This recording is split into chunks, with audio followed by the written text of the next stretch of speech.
Los nuevos casos de coronavirus en Estados Unidos continúan aumentando desde la semana pasada, subiendo hasta un 12% en 27 estados alrededor del país. El promedio de 7 días de casos nuevos superó los 63,000 por primera vez en casi un mes. En tanto, se teme que la propagación de nuevas variantes y la relajación demasiado temprana de las restricciones podría producir una cuarta ola pandémica en la nación. Los contagios están aumentando de manera exponencial.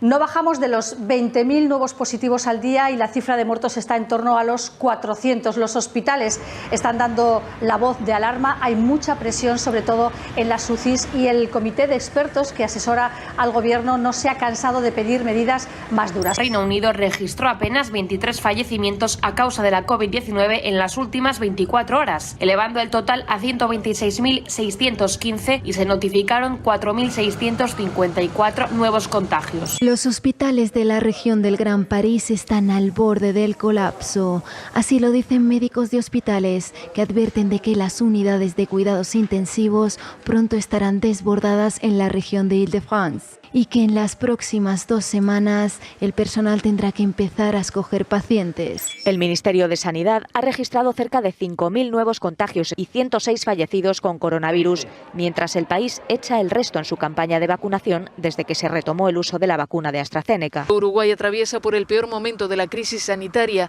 con las unidades de cuidados intensivos al borde del colapso. En las últimas horas se confirmó la presencia de la cepa brasileña en 7 departamentos del país. Casi un tercio del Uruguay ya tenemos la cepa brasileña. De acuerdo al reporte del Ministerio de Salud, el país suma 938.094 contagios totales desde el inicio de la pandemia. En las últimas 2 semanas de marzo hubo un incremento del 14% de los casos y es una tendencia generalizada en casi todas las regiones. Las más afectadas son Aysén, Valparaíso, Maule y la metropolitana, que incluye a la capital Santiago. Hemos visto un segundo mayor día con más contagios en Chile desde que empezó la pandemia. La verdad que es una situación muy crítica. La diferencia es que ahora hay más pacientes que han ingresado contagiados, infectados y más graves. Digamos, los pacientes ahora derechamente llegan a intubarse y a ventilarse. Sigue manteniendo Brasil el triste récord de muertes por coronavirus, 2.600 muertes diarias. Aumentaron los contagios en personas más jóvenes, con predominio de casos positivos en la población de entre los 30 y 50 años. Las muertes de brasileños de 30 a 59 años empezaron a aumentar en diciembre, y en casi 3 meses pasaron de 20% a casi 27% del total. Según la Fundación Fiocruz, Brasil, con 212 millones de habitantes, enfrenta el mayor colapso sanitario y hospitalario de su historia. Paraguay está atravesando una nueva ola de contagios de COVID-19 que está sacudiendo el sistema sanitario público y privado. Ya son más de 200.000 los contagios y 4.000 las muertes por la enfermedad. Hace más de un mes, el país está batiendo continuamente sus récords de contagios y muertes diarias y el gobierno atribuye este aumento acelerado a que la variante brasileña del virus, que es más infecciosa, ya está circulando de forma comunitaria en distintos puntos del país. La situación epidemiológica es crítica. Estamos en una situación compleja en todos los servicios de salud. Hoy, pese a los esfuerzos que se han realizado en los últimos meses, las 655 camas de terapia están en un 100% de ocupación. Más allá del número de casos, más allá de la cantidad de camas de terapia, más allá de los datos que circulan sobre si la segunda ola va a ser peor que la primera, hay un debate por abajo que es como nombrar la soga en la casa del ahorcado y decir, ¿qué se puede hacer frente a la segunda ola de coronavirus? O en todo caso, ¿hasta dónde aguanta la gente? A cualquiera de nosotros que nos dedicamos a esto nos preguntan, ¿va a volver la cuarentena del año pasado? Y lo primero que uno dice es, mirá, por más que haya casos, muchos más casos que el año pasado, lo que sucedió, lo que se hizo, aquella cuarentena no va a volver. Seguramente no va a volver, no se va a repetir. ¿Por qué? Porque no hay condiciones ni políticas, ni sociales, ni económicas para hacerlo. ¿Qué quiero decir? Si el gobierno en un año electoral se pone en riesgo e intenta cerrar la economía, va a dejar servido una manifestación de protesta como hasta ahora nunca tuvo que padecer. y eso le jugaría en contra. O sea que desde ese lado no hay condiciones políticas, ni sociales, ni económicas para que se vuelva a una cuarentena dura. Entonces el debate va a pasar por quién le pone el cascabel al gato, porque restricciones va a haber. ¿Quién le va a poner, quién le va a decir no a una parte de la población? Y ahí es donde me parece que el gobierno va más por la cuestión de los gobernadores. Que sean los gobernadores ahora los que den las malas noticias, los que decidan en cada distrito, hasta acá se llega, hasta acá se puede esta actividad no se puede. Y por otro lado, reservarse el gobierno solamente para algunas cosas puntuales. El problema, todo esto sería razonable, fíjense qué curioso, sería como si el presidente fuera a hacer la gran Bolsonaro. O sea, ¿Bolsonaro qué hizo en Brasil? Le dejó a los gobernadores la responsabilidad de ser ellos los que buscaran los cierres. Así terminó, hay que decirlo. Brasil es un caso patético, citado hoy por hoy en todo el mundo, porque se ha convertido en una especie de caldo de cultivo de nuevas cepas que alerta a la propia Organización Mundial de la Salud, a la ONU, por todo lo que puede suceder en Brasil por el estallido de casos. Pero lo que hizo Bolsonaro fue reservarse para sí la idea de que no quiere cerrar la economía y que sean los gobernadores los que hagan de antipáticos y pongan los cierres. ¿Irá el gobierno hacia ese lugar? Lo podría hacer sí, solo si la Argentina no tuviera un lugar llamado Buenos Aires, o AMBA, como se lo llama ahora. Porque el AMBA es un lugar donde necesariamente tiene que haber consenso entre el Estado Nacional, que tiene su sede acá en Buenos Aires, la ciudad de Buenos Aires administrada por Rodríguez Larreta, que está peleado con el gobierno, porque el gobierno le quitó punto de coparticipación para dárselos a Kicillof, para que Kicillof pudiera levantar la huelga de los policías, y el propio Kicillof, que recibió los puntos que le sacaron a Larreta. Puntos son plata. Entonces la pelea por el coronavirus es muy difícil de resolver. La postura de Larreta es que no hay que modificar nada. Con esta postura va a ir mañana a verlo Alberto, y por otro lado la postura de Kicillof es que sí va a haber que hacer algo, tomar alguna medida, porque si no la provincia de Buenos Aires, que tuvo el récord absoluto de casos en toda la pandemia hace un par de días con 8.000 casos, no van a poder resistir. Así está planteada la cosa. Pero no se engañen, no se está discutiendo estrategias sanitarias, se está discutiendo estrategias políticas. Pero en el medio del debate del coronavirus, casi en silencio, saltó un escándalo que puede llevarse puesto a buena parte de la Cámara de Casación. La Cámara de Casación es el tribunal anterior a la Corte Suprema de Justicia. Y el escándalo salta, como siempre sucede, por la parte más evidente. Se hizo un pedido de información pública y se solicitó a una ONG, Poder Ciudadano, solicitó que se liberaran la información sobre quién iba a ver a Macri. Primero saltaron las visitas a Casa de Gobierno y después saltaron las visitas a Olivos. Hay una diferencia entre ir a Casa de Gobierno o ir a Olivos. Si uno va a Casa de Gobierno a ver al presidente, además en Casa de Gobierno hay otros ministerios, bueno, es más institucional. Ahora, ir a Olivos ya es más personal. Y ahí es donde saltaron unas visitas inexplicables. A ver, los jueces no deberían ir a ver al presidente, salvo que vayan a discutir una cuestión institucional. Por ejemplo, en su momento acuérdense que cuando se presentó una modificación al Código Civil, un nuevo Código Civil, estaba Cristina Fernández de Kirchner con Lorenzetti en un acto protocolar y presentaron el nuevo Código Civil en aquel momento. Pero, ¿qué hacían los jueces de casación en Olivos? Los que se tomaron el trabajo de analizar la visita de los jueces de casación, Gustavo Hornos y Mariano Borinsky, que funcionaban siempre como triquitraque, ¿no? Hornos y Borinsky eran todo lo que firmaron los fallos que le dieron vía libre a buena parte de las causas contra el kirchnerismo. No es que las causas, yo no creo que todas las causas del kirchnerismo fueran lawfare. Hay algunas sobre las cuales varios funcionarios del kirchnerismo tienen que dar buenas explicaciones. Por ejemplo, dentro de la causa Cuadernos, el enriquecimiento inexplicable de Daniel Muñoz, un señor que era el secretario privado de los Kirchner y que apareció con propiedades de 60 millones de dólares. ¿Cómo? ¿De dónde la sacaba? ¿Era de los bolsos? ¿No era de los bolsos? Eso es indudable, ese capítulo es indudable, pero hay otras partes y otras causas judiciales contra el kirchnerismo que eran disparatadas, y la verdad me queda la tranquilidad que yo lo fui contando en su momento en GPS, y si van a buscar los archivos van a encontrar que yo dije que la causa de Dorla Futuro era un disparate. Sin embargo, los camaristas de casación, Hornos y Borinsky, ratificaron ese disparate de la causa de Dólar Futuro, que ahora no saben qué hacer, porque el dólar futuro era una operatoria legal. Hubo una pericia de la Corte Suprema, del perito del cuerpo de peritos de la Corte Suprema, que demostró que no hubo ningún daño para el Estado. Sin embargo, con tal de mantener procesados a Cristina, a Kicillof, al presidente del Banco Central, no pidieron esa pericia. En casación ratificaron el procesamiento y siguieron adelante. ¿Qué pasó justo antes de que se ratificara uno de esos procesamientos? En casación, lo fueron a visitar a Macri y Olivos. Entonces, era tan obsceno todo, que además decían que iban a jugar, en el caso, por ejemplo, de Mariano Borinsky. El juez de casación, Mariano Borinsky, fue 15 veces a Olivos. Registros oficiales, 15 veces. ¿A qué iba? En tres oportunidades figura como yendo a jugar al pádel, al tenis o al fútbol. Aun cuando fuera verdad, si él era tan amigo de Macri como para ir a jugar al pádel, al tenis o al fútbol en 3 oportunidades, igual debería haberse excusado, porque no podía ser tan amigo e intervenir en causas sensibles para su propio gobierno o para la oposición.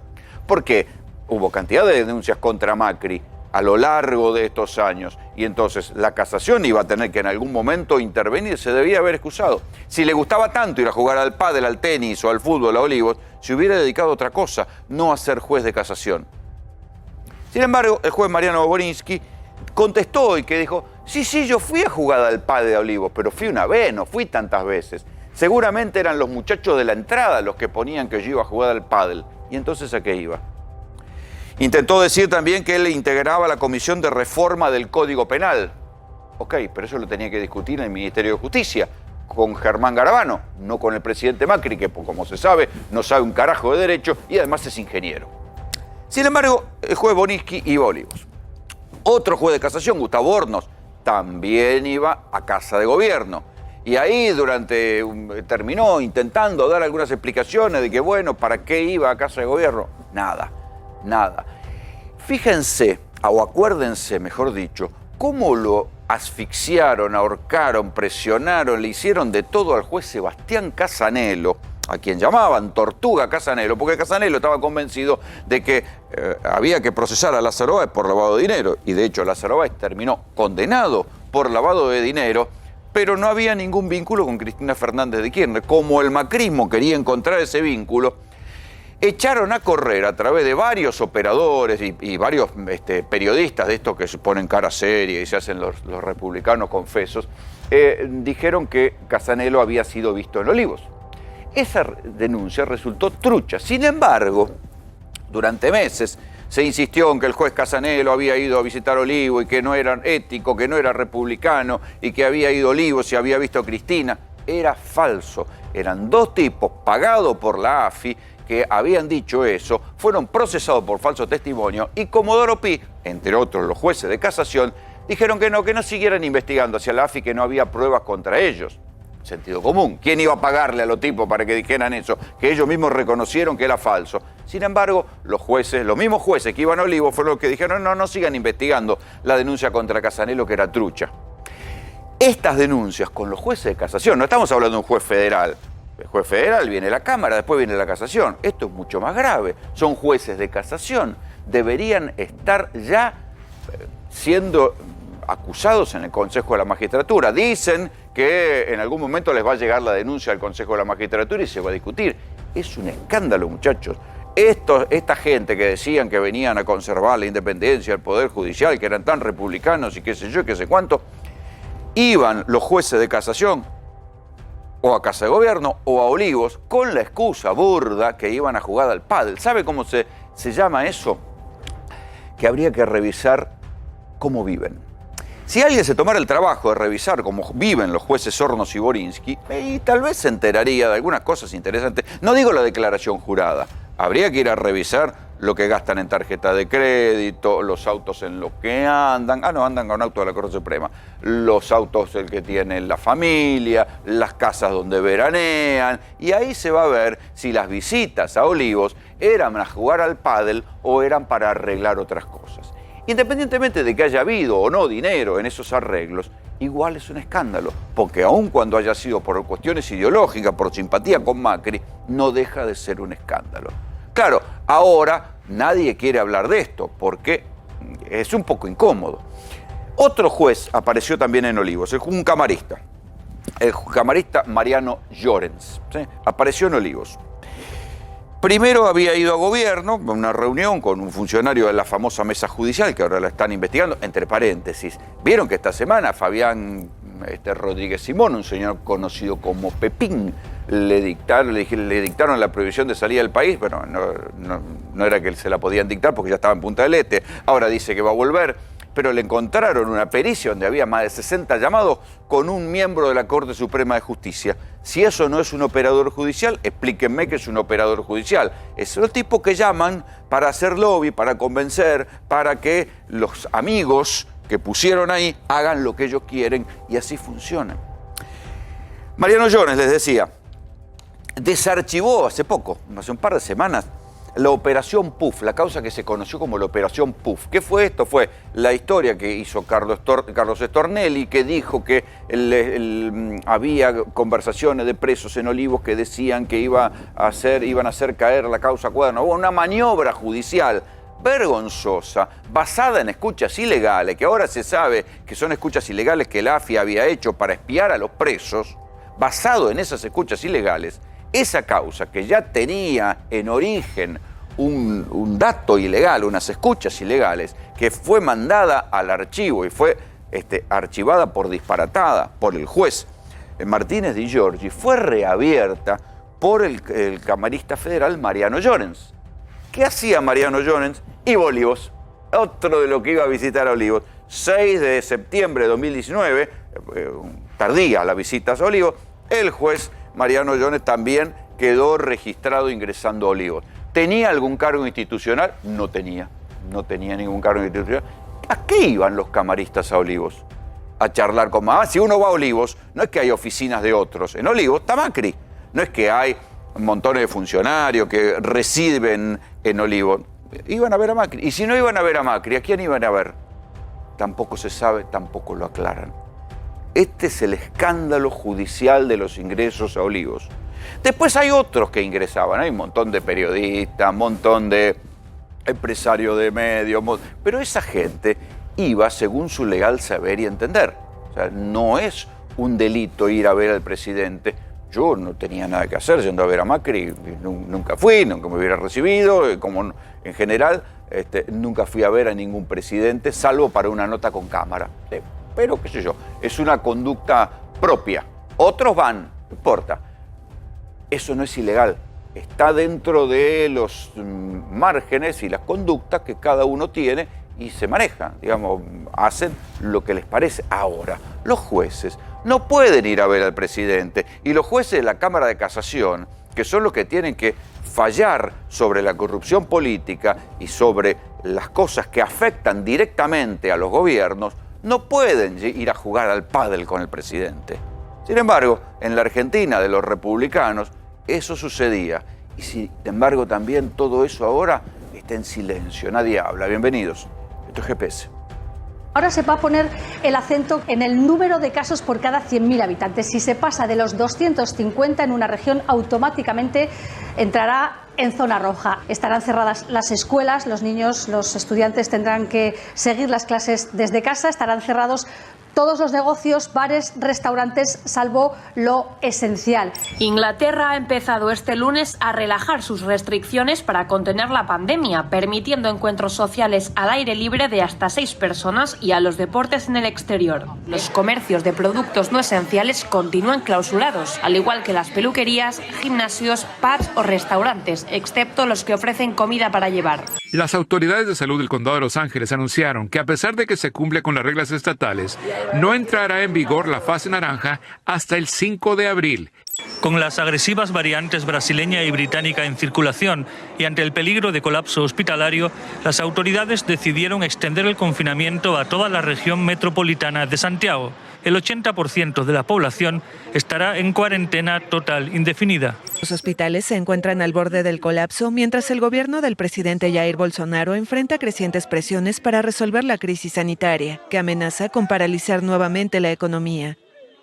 Varios estados, entre ellos Sao Paulo y Río de Janeiro, decretaron un feriado por 10 días a partir del viernes 26 y hasta el 4 de abril para disminuir los desplazamientos. Fabricantes de autos como Nissan, Toyota, Renault, Volkswagen y Mercedes-Benz anunciaron una parada de 10 a 15 días en algunas de sus plantas para evitar la propagación del virus entre sus trabajadores. Habrá mayores restricciones a partir de Semana Santa. ¿Cómo cuáles, por ejemplo? Considerando que la situación epidemiológica y la situación de saturación en los hospitales es bastante complicada actualmente. Tenemos 100% ocupación de camas en terapia intensiva, tanto en el sector público como privado. Las oficinas públicas van a permanecer cerradas hasta el 12 de abril, a excepción de los servicios imprescindibles. Se va a suspender la educación presencial en todos los niveles de enseñanza hasta Semana Santa de turismo inclusive. El regreso posterior a la presencialidad va a ser progresivo y se va a comenzar por la educación inicial. Se va a disponer el cierre de clubes, gimnasios y prácticas de deporte amateur hasta el 12 de abril. Se suspenden los espectáculos públicos en todo el país hasta el 12 de abril. En algunos lugares del sistema sanitario por lo que está pasando con las vacunas, no por la manera en que van llegando la vacuna, ni por la falta de vacunas, que eso ya es una preocupación de la cual todos sabemos y conocemos, sino porque en algunos casos se están detectando que gente vacunada o no tiene los anticuerpos o a pesar de tener los anticuerpos, Rodrigo, se ha enfermado igual. ¿De qué se trata esto?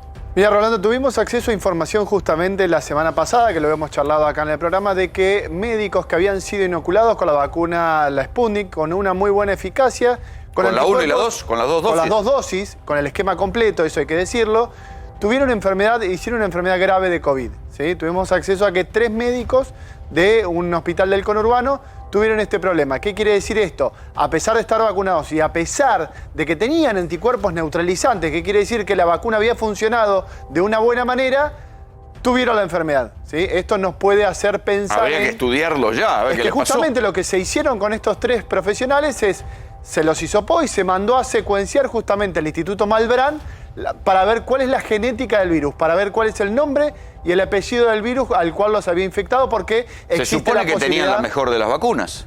Tienen la mejor de las vacunas dadas, pero existe la posibilidad de que sea o ese escaso porcentaje de que la vacuna no es eficaz, ese 0,8%, o justamente que sea una de las nuevas variantes que la vacuna no llega a hacer efecto en estas personas. Este es uno de los motivos de preocupación. El otro motivo de preocupación es que hay gente vacunada con Sinopharm que no tiene anticuerpos. Tuvimos acceso también a esa información y lo leímos hace pocas horas en un periódico donde el titular del decano de la Facultad de Odontología de la Universidad de Salvador, el doctor Gustavo Di Vela, dijo que refirió una denuncia porque lo que dicen los papeles, lo que se está mencionando de la eficacia de la vacuna de Sinopharm, no es la realidad. Dice que los títulos de anticuerpos neutralizantes que está produciendo esta vacuna no alcanzarían a proteger a las personas que están inoculadas y mucho menos con una dosis. Justamente acá tenemos un recorte de lo que salió en el diario La Nación el día de hoy con respecto a este tema, ¿sí?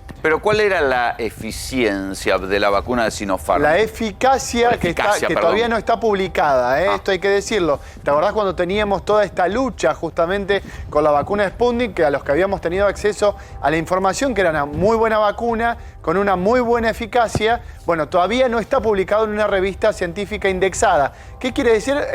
Como por ejemplo lo mismo que pasó con Sputnik. Todavía no presentaron los ensayos de fase 3. No lo publicó The Lancet todavía. Exactamente, ni The Lancet ni New England, que son las dos más conocidas por el público en general. A ver, vamos a preguntarle a Jorge Hefner, es investigador del CONICET. ¿Qué pensás de esto? ¿Hay una ventanita, un error? ¿Qué pasa? No, hay 2 campos. En relación a la aplicación de la vacuna Sputnik, el informe es absolutamente valedero, o, como decís vos, o es esa pequeñísima fracción que ya en los estudios originales no está protegido de la infección severa, o es una variante nueva, la P1, básicamente porque la variante... ¿Qué es la P1? La P1 es la variante que surge en Manaus, Brasil, que tiene capacidad de evadir la respuesta inmune.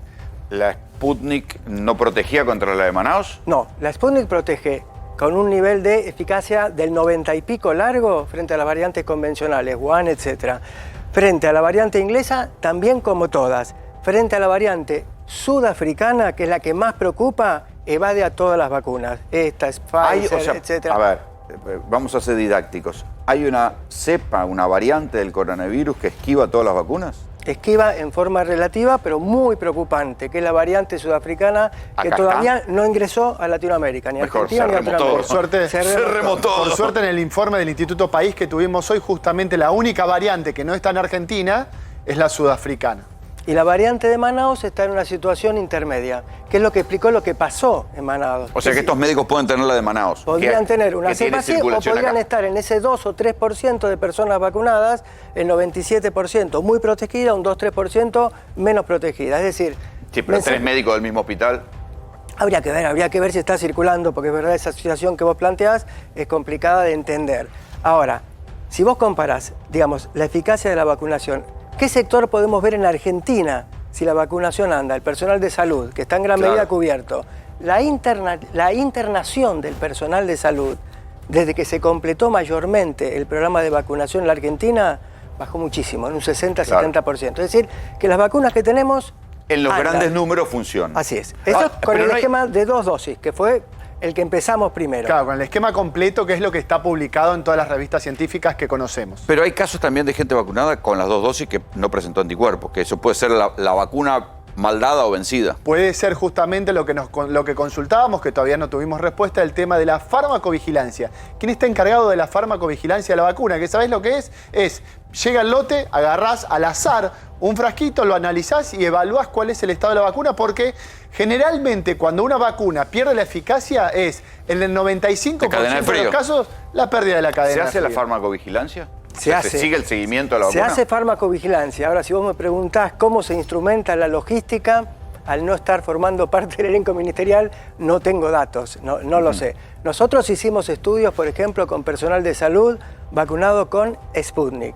Y lo mismo que publicó Gamaleya en fase 3 es lo que reproducimos nosotros. Es una vacuna que anda bien. No hicimos el mismo estudio con Sinopharm todavía, que hace muy poquito. Entonces, siendo a tu segunda pregunta, sistema de una dosis. Yo creo que el sistema de una dosis, por los datos publicados y por lo que se reprodujo en el país, básicamente con Sputnik, anda bien. Es decir, es una estrategia adecuada en función de la restricción en la oferta de vacunas. ¿Y la vacuna Sinopharm es buena? No tengo los datos para decirlo. La vacuna Sinopharm es buena. La vacuna Sinopharm con el sistema completo es bueno y es una vacuna prácticamente idéntica a Sinovac. Bueno, eso es lo que estaba cuestionando justamente el decano de la Facultad de Odontología de la Universidad de El Salvador, donde dice que con el esquema completo la vacuna demostraría una eficacia que es lo que dicen en las publicaciones, que no son publicaciones científicas, pero con las 2 dosis separadas de 21 a 28 días. Ahora, si espaciamos más las dosis, no se sabe cuál es la eficacia real. Bueno, pero no es que en Gran Bretaña están diciendo que... Pero no con Sinopharm. Con Oxford AstraZeneca, que es la de los... La que nunca vino, esa es la que fabricamos acá y nunca vino. Claro. Ese es un problema. Mira, acá esto salió un informe que es muy interesante, justamente que cuál es la pérdida de la eficacia en base a esto. Es un estudio prospectivo que hicieron los australianos, donde lo que vamos a ver justamente es cuál es la caída de la protección a nivel de medida que pasa el tiempo, solamente a nivel, vamos a ponerlo en términos científicos, humoral. ¿Qué quiere decir la cantidad de anticuerpos que vos tenés que te protegen? Lo que no se sabe es la inmunidad celular, que es la inmunidad de memoria que te queda en el organismo. Vos fíjate que hicieron justamente las comparaciones con las vacunas más importantes o las que más llegada tiene al público en general en el mundo, y tenés una caída de la eficacia, por ejemplo, de la de Pfizer de el 50% a los 250 días, que es el promedio de los voluntarios, como en mi caso, que nos están haciendo anticuerpos y están viendo la caída de los anticuerpos. Y así o sea, te dura menos de un año. te dura menos de un año el 50% de la protección. A ver, esto es un estudio prospectivo, esto te da una idea de cómo vos podés plantear un esquema de vacunación de aquí a futuro, ¿sí? En el caso de la Argentina, vos fíjate que tenés una caída del 250 de la Sputnik, esta es la vacuna que más contamos en Argentina, ¿sí? Y después obviamente que vamos a tener la de Oxford AstraZeneca con una caída de el 50% a los 48 días. ¿Hay motivo para preocuparse por la vacuna Sinopharm, entonces? Hay motivo para estudiar en forma rigurosa, y es un estudio relativamente sencillo, rápidamente definir si el sistema de una dosis y dilatar la segunda es el adecuado o sí tenemos que hacer un sistema de 2 dosis. Esto tendría que estar haciéndose ya. Absolutamente. Porque ya se está empezando a dar la vacuna de Sinopharm en Argentina y con el esquema de una dosis. Esto sería lo peligroso. A ver, lo peligroso en relatividad, ¿por qué? Una vacuna que supuestamente la están utilizando los docentes, ¿sí? Que supuestamente la está utilizando el personal sanitario. Vos te sentís con cierto grado de protección, ¿sí? Y después salís al ruedo a trabajar en una terapia intensiva, a trabajar en una sala COVID y no estás inmunizado y la verdad que te deja con cierto sabor de incredulidad con el tema de las vacunas. ¿Preocupado por la segunda ola? Muy preocupado. Muy preocupado, muy Digo, preocupado. porque vos lees más que nosotros, o sea, nosotros leemos los diarios internacionales, vos lees los papers. Leemos los papers, muy preocupado y hay 2 o 3 aristas a considerar. Primero, la pendiente de incremento, no solo en la Argentina, sino en todo el Cono Sur, incluso más grave la pendiente en Chile y Uruguay respecto a Argentina, con campañas de vacunación más extensas que la nuestra, preocupa mucho, tenemos 14 o 15 mil casos. No hay motivo para pensar que nos vamos a salvar. No, ya no. Pasó en Uruguay, Paraguay, Chile, ya no nos Bolivia. estamos salvando. Y te digo una segunda cosa, esos números, 14, 15 mil, reflejan parcialmente lo que ocurre. Hoy, por ejemplo, yo en Facultad de Medicina procesamos hoy a la mañana 1.100 hisopados. ¿Cuál es el resultado de muchas de las planillas? 40% de positividad. Es altísimo. Claro, eso significa que estás testeando menos de lo que necesitamos. Esa es la traducción de lo que estamos viendo en la calle, con las colas en la salida de los hospitales, para hisoparse, las colas en las clínicas que vos contabas. Las colas afuera y mayores niveles de internación adentro, ¿sí? Tanto en lo que es hospitales de adultos como en los grandes hospitales pediátricos de capital. Ese es el gran problema. ¿Eso se había visto el año pasado? Sí, se vio en la ola de octubre. En el momento más alto. Se vio también mucha movilidad y saturación de capacidad de camas, no de terapias intensivas. Porque acá hay cosas que se hicieron bien y hay otras cosas que estuvimos flojos. En lo que es fortalecimiento del sistema de terapia, respiradores, etcétera, yo creo que se trabajó y se fortaleció el sistema y no llegamos a una saturación. Ahora, esta ola, si vos me preguntás, yo creo que viene más complicada que la primera ola, porque se introducen, más allá de los números, estas variantes que son variantes de muchísima preocupación. Con lo de siempre, que hay un sector muy grande que lo hace y otro que no. Uso de barbijo, distanciamiento, medidas higiénicas y airear. Está bien, pero estamos, a ver, lo que vos contás es un diagnóstico preocupante. Sin embargo, está todo normal. Bueno, pero tenemos acá a la vuelta, ayer sacaron 240 personas de una fiesta clandestina. Hay 2 problemas ahí. Uno, hay un sector que ha relajado el comportamiento debido, absolutamente. Yo salgo de Facultad de Medicina a las 8 de la noche, pasás por los bares cercanos, ahí Paraguay y Junín no lo ves. Y después hay otra... o por ahí los mismos pibes que se cuidaron con protocolo dentro del aula, salieron y no se dejaron de cuidar. En ese sentido tendrá que haber una campaña de esclarecimiento mayor a la que hay, por todos lados. Que quiero sumarlo aquí a la conversación a Nicolás Trota, ministro de Educación. ¿Cómo te va, Nicolás? ¿Cómo están? ¿Cómo se pueden mantener las clases en este contexto? Primera instancia, ser conscientes que todo lo que hagamos fuera de la escuela también repercute en la escuela. Claro. ¿No? Entonces ahí vemos que los espacios institucionales son los que se pueden desplegar los protocolos, que hace algunas semanas criticaban que eran muy estrictos, pero es parte del desafío que nosotros teníamos. Manifestamos que no los íbamos a modificar, el 1,5 metros, la ventilación, el uso del tapaboca, el ingreso escalonado. Y la segunda dimensión de los protocolos, que cualquier caso sospechoso lo tenemos que tratar como un caso positivo. ¿Qué seguimiento tienen ustedes de la eficacia que está teniendo o de los contagios que está habiendo en las escuelas? Nosotros tenemos una plataforma que es Cuidar Escuela, que cada incidente sospechoso o positivo, cada escuela lo tiene que cargar. Y a partir de ahí lo que no estamos detectando es que haya aulas contagiadas, sí casos positivos. ¿Y ahí qué pasa? ¿No se aísla todo el aula? Se aísla todo el aula, pero lo que no estamos viendo es que hay 2, 3, 4 chicos de un mismo aula. Hay uno o un docente. O sea que ahí hay una alerta temprana. Hay una alerta temprana, pero lo que está pasando es, recién yo caminé 2 cuadras para llegar acá y los bares están explotados. Te digo otra cosa, yo tengo nenas en edad escolar y la primera semana, invitación al cumpleaños. Bueno, un cumpleaños, no, pero son pocos, 8, y los padres...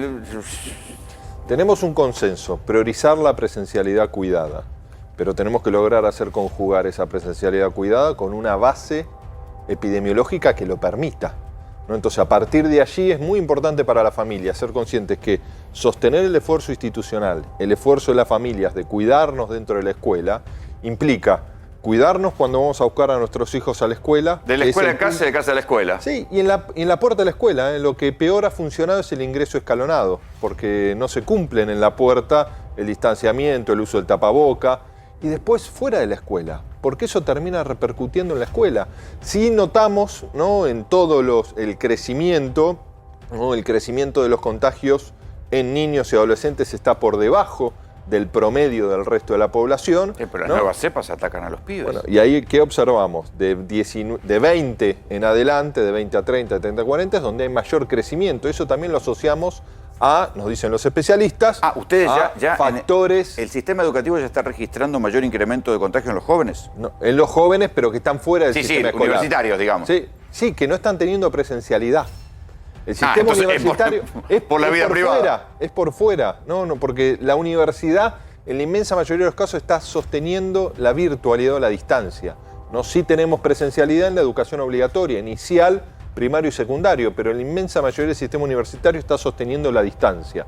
A pesar de eso hay un crecimiento como ocurre en el resto de la sociedad. Ahora, los sectores que más está creciendo es en los jóvenes. ¿Las provincias pueden cerrar? ¿Tienen potestad para cerrar ellas las clases si les parece? La decisión de poner en suspenso la presencialidad es de cada jurisdicción. Ahora, gobernador o gobernadora, ¿qué consenso hemos llegado? Priorizar la presencialidad y llegado el momento de tener que cerrar o suspender la presencialidad, hay 2 aspectos a tener en cuenta. Por un lado, tomar medidas restrictivas previamente en otros sectores de nuestra cotidianeidad. Es más importante para nosotros priorizar la presencialidad que los aspectos recreativos. Y es ahí donde también se ven los contagios, porque en un bar no se cumplen los protocolos. En la escuela se cumplen los protocolos, o deberían cumplirse. ¿Y qué lectura hace lo que está pasando en Uruguay? Uruguay, que el año pasado había mantenido clases, ahora acabamos de escuchar al presidente de la calle que la semana pasada cerraron todo hasta después de Semana Santa. Bueno, es que Uruguay, el doctor es especialista, ¿no? Pero lo que uno observa en Uruguay a partir de la lectura es casi la primera ola que está recibiendo el COVID, ¿no? El año pasado los indicadores de impacto del COVID fueron muy bajos en Uruguay, ¿no? Una sociedad de 3,5 millones de habitantes. Entonces también Uruguay tiene que llevar adelante su propio aprendizaje social e institucional de lo que es transitar esta pandemia, ¿no? Nosotros aprobamos los protocolos el año pasado, los aplicamos parcialmente en gran parte de las provincias, no de manera masiva, pero sí en los últimos años durante el 2020. Tenemos vacunados ya casi 500,000 de docentes y auxiliares con la vacuna de Sinopharm, con una dosis, y los protocolos están funcionando. Por supuesto, nada ha sido descartado, ¿no? ¿Se puede llegar a una instancia de suspensión? Sí, pero nosotros también planteamos priorizar la escuela y que la suspensión tiene que ser en la mínima unidad geográfica posible. No podemos tomar una provincia como un todo. ¿Por qué? Porque cada distrito o departamento puede tener bienes públicos distintos, cantidad de población distinta y realidad epidemiológica distinta. Y lo que nos tiene que llevar a tomar las decisiones es la evidencia, no es una cuestión de deseo. Si nosotros vemos que los factores epidemiológicos se descomponen en la escuela, por supuesto va a haber que adoptar medidas restrictivas. Porque acá yo creo que el enigma es social más que sanitario, porque en términos sanitarios es cuestión de números, de curvas, de predicciones, más o menos se ve. El asunto es el enigma es verdadero, es cómo se lo toma la sociedad, cómo se tomaría la sociedad un cierre económico o cómo se tomaría la sociedad un decir, bueno, muchachos, no podemos sostener las clases presenciales. Bueno, yo creo que por lo que uno ve, más allá que las encuestas son siempre parciales y estamos en un momento de mucho dinamismo, la sociedad prioriza el cuidado de la salud, ¿no?, en el marco de la presencialidad. No es una presencialidad a cualquier costo, porque inclusive hoy Hoy no tenemos un sistema de presencialidad plena. Hay una alternancia entre presencialidad y no presencialidad. En la inmensa mayoría de las provincias, Buenos Aires, Córdoba, Santa Fe, Entre Ríos, ¿no? Tiene un esquema de una semana en la escuela, una semana seguimos aprendiendo en casa. Bueno, en la ciudad de Buenos Aires, gran parte de las escuelas de jornada completa se transformaron en escuelas de jornada simple. Los chicos van todos los días, pero la mitad del tiempo. Bueno, y eso es lo que tenemos que ser conscientes. Mantener, aunque sea algo de presencialidad. Hay que mantener algo de presencialidad, priorizándolo, pero con una mirada muy atenta, porque es una situación de enorme complejidad y somos claros en esto. Priorizar la presencialidad tiene dos factores. Cuidarnos fuera de la escuela, eso es lo que le pedimos a las familias, y si hay que restringir, restringamos otros aspectos antes que la escuela. ¿Qué tal, ministro? Dos cositas. A ver, primero una aclaración y luego una pregunta.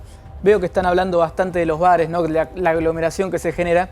Ahora, no es solamente los bares, ¿no? Es la actividad económica en general la que hace que la gente se termine juntando. Digo, tenés bares, pero peor que los bares puede llegar a ser, no sé, los trenes, los colectivos o el funeral de Maradona, digo. Hay distintas cuestiones que creo que son más preocupantes de los bares. Uno. Segunda pregunta directa. ¿Cómo viene el tema de la deserción escolar, digamos, la cantidad? ¿Cuántos de los chicos que se cayeron el año pasado, que si no me equivoco, el año pasado habíamos tenido más o menos un 50% de pibes que se habían desconectado? ¿Cuántos de esos volvieron este año y cuántos no? Bueno, no fueron 50%. La Evaluación Nacional de la Continuidad Educativa y Pedagógica nos marcó que el 90% de los chicos tuvieron continuidad educativa. Por supuesto, nadie aprende en casa lo mismo que se aprende en la escuela. Los aprendizajes fueron muy heterogéneos porque la Argentina es un país profundamente desigual. Nosotros, a partir de allí, con las 24 jurisdicciones educativas, llevamos adelante un programa que se llama Programa Acompañar. De esos un poco más de 900.000 chicos, 370.000 cada jurisdicción, las distintas jurisdicciones establecieron un vínculo en el segundo semestre del año y fortalecieron la trayectoria principalmente en el verano. El bajo nivel de contacto no implica deserción. Lo que se está trabajando hoy en día a partir del inicio del ciclo lectivo, que lleva un mes y medio o 2 semanas según la jurisdicción, es ir a buscar a los chicos, fortalecer las trayectorias educativas, que es el gran desafío que tenemos este año. ¿La matrícula está más o menos igual entonces? La matrícula está, en rasgos generales, está similar. Nosotros estamos terminando de avanzar en todo un proceso que es uno de los desafíos que tenemos este año, que no se había logrado todavía en el sistema educativo argentino, la nominalización de cada estudiante para poder hacer un seguimiento desde los 45 días. ¿Que no se sabe quién es quién? No, sí se sabe, pero no se tiene un seguimiento individual de cada uno de los chicos.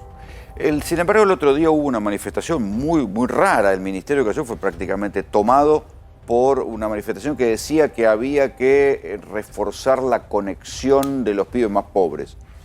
Por ahí tenemos el video, mira. ¿Qué fue eso? No, fue una manifestación que tiene componentes de reclamo absolutamente legítimos en un país con profunda desigualdad y con un crecimiento de la pobreza. Lo que nosotros no compartimos es ninguna instancia que implique violencia. Sí, ¿no? Se robaron las bicicletas. No, bueno, eso fue uno de los aspectos, ¿no? Pero la ruptura de una puerta, la vandalización de un edificio histórico, ¿no? Eso para nosotros no puede ser avalado bajo ningún punto de vista. Nuestra principal preocupación era que no haya una segunda escalada de violencia, ¿no? Por eso hablamos con el Ministerio de Seguridad. ¿Pero esa gente que entró eran alumnos o eran militantes? No, son movimientos piqueteros. ¿Pero eran alumnos reales o no? Bueno, yo no quiero evaluar quiénes eran, ¿no? Me parece que por lo que uno observaba, eran organizaciones sociales, movimientos sociales piqueteros, ¿no? Nosotros, ¿qué estamos planteando? Y es parte de lo que estamos reflejando en nuestras políticas públicas, y es lo que refleja el presupuesto educativo 2021, que ha sufrido el mayor crecimiento interanual en la historia, ¿no? En unos aspectos se pedían becas. Yo quiero manifestar, nuestro gobierno ha aumentado la inversión en las becas Progresar 163%. ¿No? Las becas Progresar en cuanto a la transferencia de recursos ha crecido entre el 50 y más del 150%. Hoy ya tenemos 810.000 jóvenes que se han inscrito en las becas Progresar, que tienen una contraprestación: estudiar, finalizar la educación obligatoria, la educación superior o la formación profesional, computadoras, ¿no? Estamos invirtiendo 18.000 millones de pesos, ¿no? Para la ¿Se van a fabricación. volver a entregar las computadoras que dejó de entregar Macri? Sí, se están entregando. Entregamos 130.000 el año pasado y hoy con 8 empresas argentinas, después de un proceso licitatorio internacional complejo que van a terminar generando casi 2.000 puestos de trabajo en el proceso completo. 8 empresas argentinas, ¿no? 4 de ellas en Capital Federal, otras en el resto del país, están fabricando computadoras a partir de esta inversión, que es un enorme esfuerzo fiscal, pero también sabemos que es un primer paso, porque es una gota en el océano. Tenemos 11 millones de estudiantes en la educación obligatoria, de los cuales la mitad de ellos están en una situación de pobreza. Bueno, se conocieron las cifras de pobreza, por supuesto, esta semana, y buena parte, la mitad de la población, más o menos, está en situación de pobreza. De los niños y adolescentes, más de la mitad. Entonces, ¿qué deja claro esta pandemia? ¿No? Que se iluminó la desigualdad. También lo que quedó claro es la responsabilidad indelegable del Estado. Hay una nueva desigualdad que se hizo evidente, que todos conocíamos, pero se puso claramente sobre la mesa, que es el acceso a la conectividad. Tanto un precio justo de acceso a la web, como también a la herramienta tecnológica, la netbook y la computadora. Y en el sector popular, lo tiene que garantizar el Estado. Eso se hizo hasta que se descontinuó Conectar Igualdad, que fue un programa muy importante. La gestión de Macri abandonó ese programa, no en vano. No solo abandonó, encontraron las computadoras sin repartir. Bueno, las 130.000 que distribuimos. ¿Eran esas? Eran esas, ¿no? Que nos llevaron varios meses de recuperación, cambiar batería, pila, actualizar el software. Bueno, todo eso fue un trabajo. ¿Pero eso por qué? Yo creo que... Porque digo, por algún motivo se dejan 130.000 computadoras tiradas. Nunca respondieron por qué. Me parece que lo que era imperdonable... Algún papel debe haber, algún trámite administrativo. El Estado argentino tuvo que pagar casi 12 millones de pesos por el estoqueo de esas computadoras que no se distribuyeron, ¿no? O sea, que ahí era una cuestión ideológica. Se cambió el modelo. Yo creo que era una cuestión ideológica y de falta de capacidad de gestión que tuvo. ¿Pero no distribuyeron más computadoras? En la gestión de Macri, en los 4 años de Macri, se distribuyeron 800.000 computadoras, que dejaron de ir a los estudiantes para ir a gabinetes en las escuelas.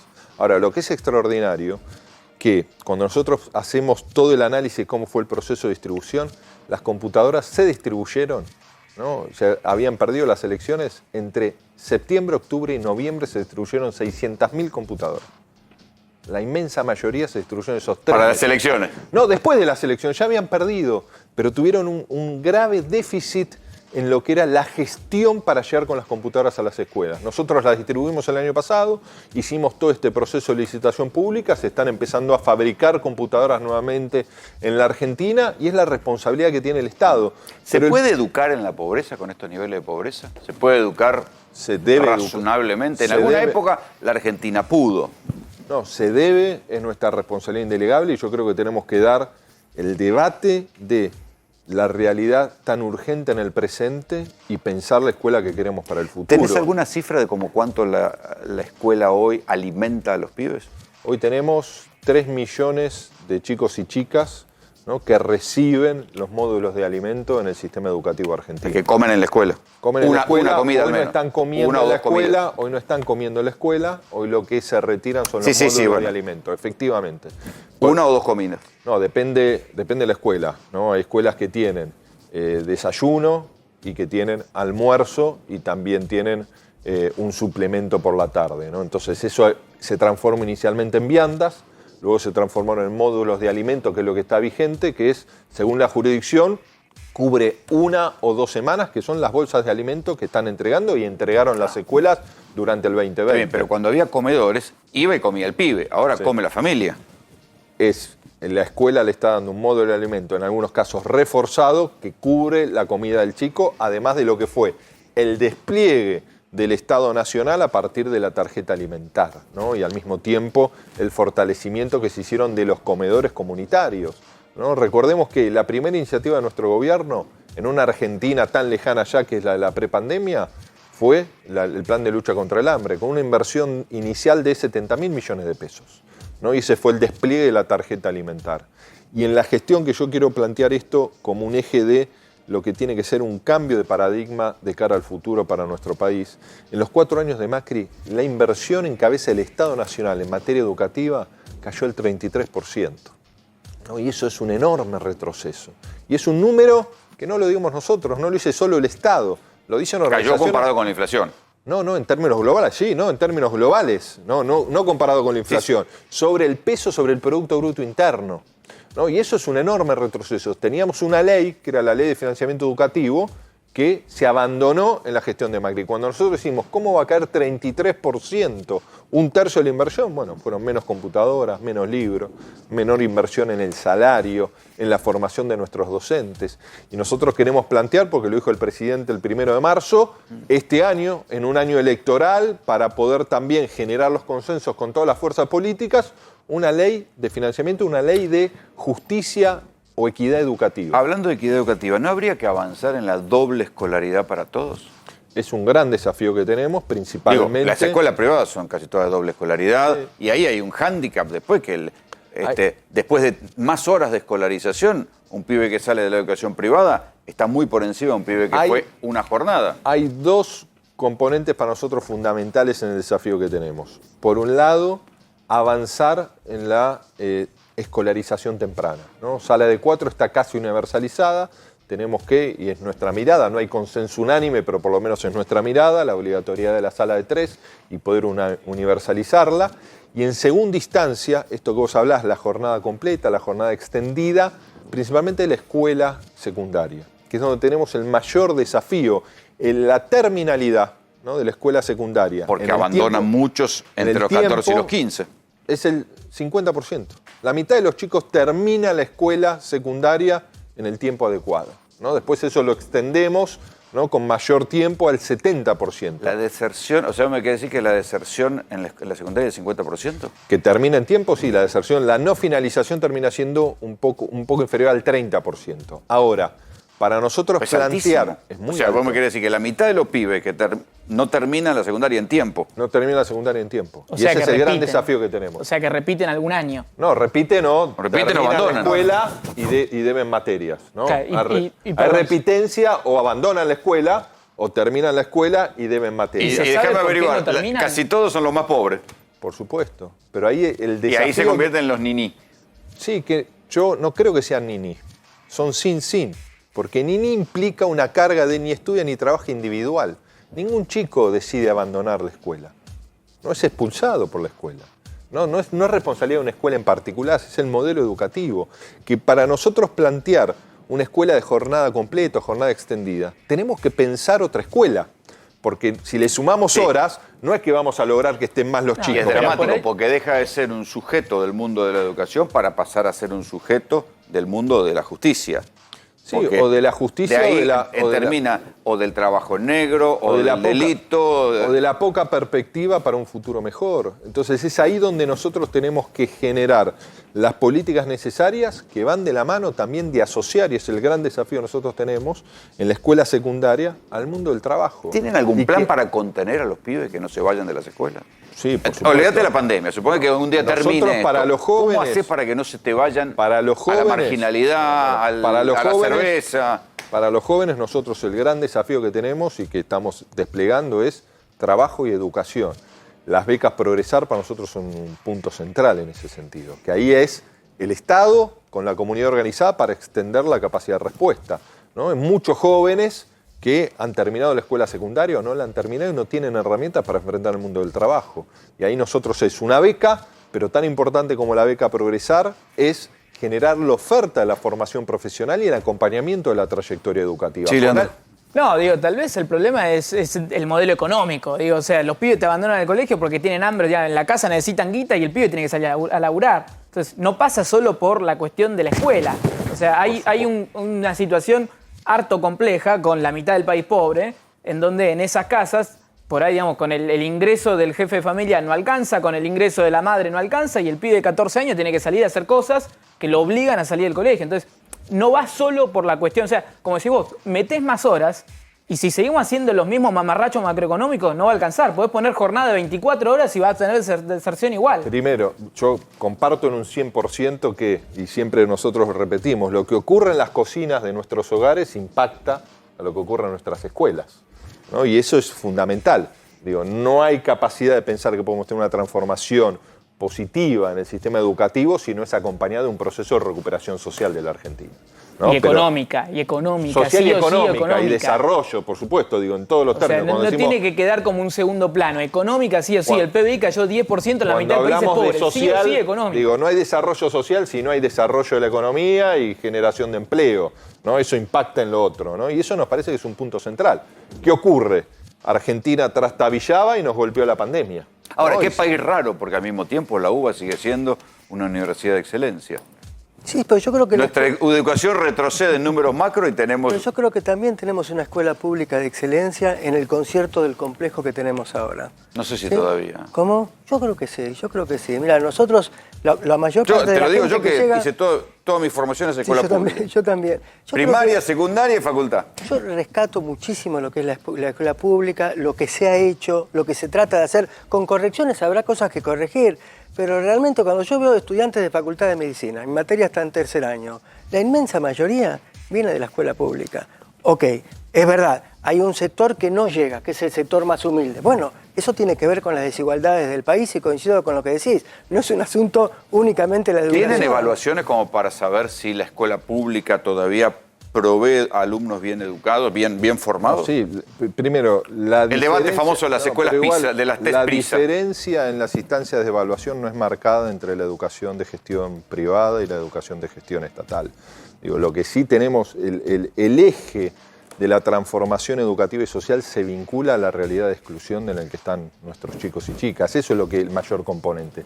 La escuela termina siendo un reflejo del lugar donde está emplazado. Y nosotros, por ejemplo, tenemos un sistema universitario de educación superior que es un ejemplo, en términos globales, no solo la Universidad de Buenos Aires. Tenemos 57 universidades nacionales que apuestan por la creación de conocimiento, por la transferencia tecnológica, por la formación de profesionales. Universidades que más del 95% son los primeros en su familia en acceder a un título universitario. Moreno, Jaureche, José C. Paz, Hurlingham, para mencionar algunas. Bueno, todo eso implica también ser consciente del desafío que tenemos. Y el gran desafío de nuestra sociedad hoy, por supuesto, se vincula al desarrollo de nuestro país, a la creación de riqueza en nuestro país, ¿no? A la generación de empleo, pero por supuesto a enfrentar la profunda desigualdad. Y ese es el desafío que tenemos, que va de ambas manos en una situación de enorme complejidad como es la pandemia, con un retroceso económico, ¿no? Muy marcado. Histórico. Histórico. Récord. Ministro, gracias por venir. No, muchas gracias Jorge, a usted. gracias por venir. Quiero volver al tema de lo que está pasando con la justicia. Recién hablábamos de lo que se conoció, los registros de los accesos a Olivos. Esos registros muestran que además de gente que iba a ver a Macri, que podían ser desde empresarios o periodistas, hay algo que no está muy bien y quiero que el doctor Godivele me ayude a entenderlo, que eran los jueces, sobre todo jueces de casación. Esto, primero, ¿es legal o no es legal? No, bueno, a ver. ¿Es para poco empezar, ético o poco estético? Para empezar, está claro que una cosa es, y lo hemos hablado en alguna oportunidad, una cosa es la visita, por ejemplo, del presidente de la Corte Suprema, porque sí tiene que haber comunicación, naturalmente debe haber comunicación entre los tres poderes, y otra cosa son visitas de jueces de cámara, de casación. A ver, tenemos los papeles, tenemos los registros. No hay nada que lo justifique. Los podemos empezar a ver. Ahí está. A ver. Ahí está. Bueno, ahí tenés digo, para empezar a decir... Claro, esas son distintas entradas que están registradas en Olivos, por eso ves que ahí al costadito dice cancha de pádel. Fue Mariano Borinsky. Tenis, pádel. Bueno, la actuación de Borinsky tenis, pádel. ¿Iba a jugar al tenis? Bueno, por lo visto es una persona muy deportista. Claro, pero, si es tan deportista y le gusta jugar tanto con el presidente, que no sea juez, porque tarde o temprano va a tener que sería una hablar causa, se tenía que inhibir. Lo correcto, lo ético hubiera sido que en todo caso se excusara de intervenir en causas en las que justamente tiene una amistad personal con alguna de las partes interesadas. Insisto, estos son papeles oficiales, no es que les estamos mostrando trascendidos. El juez de casación Borinsky, uno de los jueces que ha fallado en todas las cosas que necesitaba el gobierno de Mauricio Macri en términos de procedimientos judiciales, obviamente para atacar a la oposición. Mira, visitas tenis, pádel.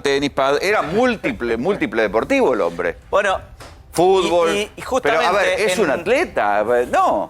Bueno, por lo visto era muy deportista. Los años, muy lleva bien deportista. los años. Pero, a ver, más allá de las visitas y de, si se quiere, que es, sin lugar a dudas, poco prolijo y poco ético que esté yendo un juez a visitar la Quinta de Olivos, lo que se plantea en la denuncia, porque esto está denunciado tanto en el Consejo de la Magistratura como la denuncia ya está. ¿Ya está denunciado? Ya está radicada, sí.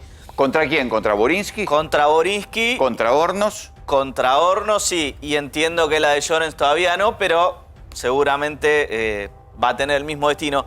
Pero coinciden en muchos casos con la presencia de los que se denominan los integrantes de la mesa judicial macrista, y también coincide con que en fechas posteriores y bastante próximas se dictaron distintas resoluciones de gran importancia. Eso es la otra cosa, que si uno correlaciona, y aunque esto puede ser opinable, porque si bueno, ellos lo van a negar, van a decir, no, yo fui a jugar al pádel, fue casualidad que justo después salió el fallo de casación que decía que todo lo que se había hecho en la causa Dólar Futuro, ponele, estaba bien. Entonces van a negarlo a muerte, pero la coincidencia está planteada y es evidente. Sí, y también me parece muy importante lo de Llorens. ¿Por qué? Porque casación, está claro, es la que hace la revisión final y en todo caso convalida o no determinadas sentencias. Todo lo que actuaron los jueces previamente. Exacto, pero me parece, y esto en términos de lo que se denomina el lawfare, o vi graciosamente algunos comentarios que dicen, si no les gusta lawfare, digan causas armadas, ¿no? Pero me parece muy importante que justamente en la Cámara Correccional y Criminal Federal era donde, en definitiva, se convalidaban muchas medidas cautelares como son, por ejemplo, la detención de vudú. Claro, porque, a ver, esto es así. Si el juez Bonadío tenía este milagro que le tocaban todas las causas, porque no había manera estadística, si los sorteos eran serios, no había manera que todas las causas sensibles políticamente contra el kirchnerismo le tocaban a Bonadío. Milagro de los sorteos de Comodoro Pi, que nunca nadie logró explicar cómo se hacían, en una máquina, bueno, no importa. Todas las causas que había en Bonadío. Pero si Bonadío hacía cosas que eran incorrectas, ilegales, cuestionables, la defensa podía apelar. En la causa Dólar Futuro, no solo Bonadío instruyó, digo Dólar Futuro porque la más disparatada, porque ahora no saben cómo hacer para seguir adelante con el juicio oral, porque la pericia demostró que no había perjuicio para el Estado, sino porque además Bonadío procesó a Cristina, procesó a Kicillof, procesó a un montón de personas. La causa siguió, pero la Cámara dijo que sí, que estaban bien procesados, y la casación también. Entonces, sí, el problema no era Bonadío, sino todos los jueces que revisaban sus fallos. Pero además hay una cuestión que es muy importante y que me parece que a veces pasa desapercibida con respecto a la Cámara, ¿sí?, federal, a la Criminal y Correccional Federal. Vos tenés 2 salas nada más, ¿sí? En casación tenés más salas, pero en la Cámara, digamos, Criminal y Correccional Federal, tenés solamente 2 salas. De un lado estaban Irursun y Brugle, del otro estaban Llorens y Bertuzzi. No le podía cerrar nunca. Claro. Los dos eran pro Macri. Y en todos los casos te convalidaban justamente todas las cosas. Entonces, me parece que ahí también es donde tiene que estar el foco de la cuestión, y me parece que por eso va a hacer tanto ruido lo de Llorens. Y después, arriba estaba la casación. ¿Alguno de estos muchachos renunciará por el papelón de ir a Olivos a jugar al pádel? Yo creo que no. A ver, ya Hornos no renunció. De hecho, los compañeros le pidieron, los compañeros de casación de la propia penal, casación le pidieron la renuncia. Le pidieron por lo menos que renunciara a su carácter de presidente, porque encima es el presidente de la Cámara de Casación Penal, ¿sí? Y me parece que, bueno, en realidad todos están, digamos, atajándose. No hay nadie que amague a renunciar ni nada. No, claro, todos se agarran. ¿Sabes qué? Se agarran todos esperando que el gobierno pierda las elecciones. Sí, y que todo esto quede en la nada. Pero aparte no pierdas de vista que, por lo menos lo que es en el Consejo de la Magistratura, vos necesitas 9 votos, ¿sí?, para avanzar con un jury y, en definitiva, para lograr las remociones. esos 9 votos hoy el oficialismo no los tiene. Está bien, pero de vergüenza ni hablar. No, eso no te quepa duda. Vergüenza no tienen. Vergüenza por el escándalo. A ver, si esto sucediera en cualquier otro país, que los jueces van a jugar al tenis con el presidente, ¿vos te imaginás los jueces yendo a jugar al tenis con Biden y después saliendo un fallo a su favor? Al día siguiente que lo hicieron sería un escándalo. Salieron en New York Times y salieron volando, renunciaron inmediatamente. Y sí. Porque sí, pero esos son instituciones. Y además la por lo menos desprolijidad tienen total vergüenza de ir a del papelón. Olivos. Sí, porque si vos me decís de última, qué sé yo, la Casa Rosada, es como más justificable, porque además no necesariamente tenés que ir a ver al presidente, pues. Pero ¿A Olivos? Que de todos modos ir a la Rosada, salvo, como te decía, por actos ahí determinados, o sea, es más fácil lo de que es la justificar. Corte Suprema. ¿Cómo? Es más fácil de justificar, digamos. Yo creo que es mucho más fácil de justificar. Sí, pero ojo, que en el caso pero de la ida a Olivos es como ir gobierno, a la casa de uno, o sea. En el caso de gobierno, de las audiencias, eran las audiencias de Macri, no eran las audiencias de los ministros. O sea, Hornos iba a ver a Macri a gobierno. Sí, así es como está Borinsky registrado. decía que iba a jugar al pádel a Olivos. Es verdad que es más escandaloso, si querés, ir a Olivos porque está solo el presidente y se supone que descansando. Igual en muchos casos coincidía, insisto, con el arribo de funcionarios de lo que se denomina la mesa judicial. Con lo cual, bueno, hay demasiadas coincidencias entre las personas que concurrían a Olivos y, bueno, las fechas en las que salían determinadas resoluciones, fallos, etc. ¿Sabían ustedes que en algún momento hubo en la Argentina comandos ingleses atacando Tierra del Fuego? ¿Ustedes se imaginan lo que hubiera sido si Inglaterra hubiera atacado el continente durante la Guerra de las Malvinas? Bueno, estuvo a esto de suceder. Véanlo. Perdido al sur del mundo, el archipiélago que forma las Islas Malvinas fue en 1982 testigo de una guerra impensada, en la que un país con historial reciente en guerras enfrentaba a una de las potencias más grandes del mundo.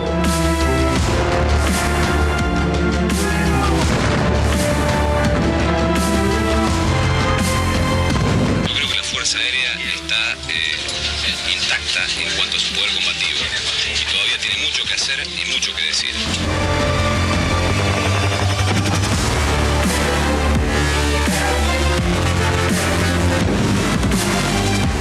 Si quieren venir, que vengan, les presentaremos batalla. That ship was a danger to our boys. That's why that ship was sunk.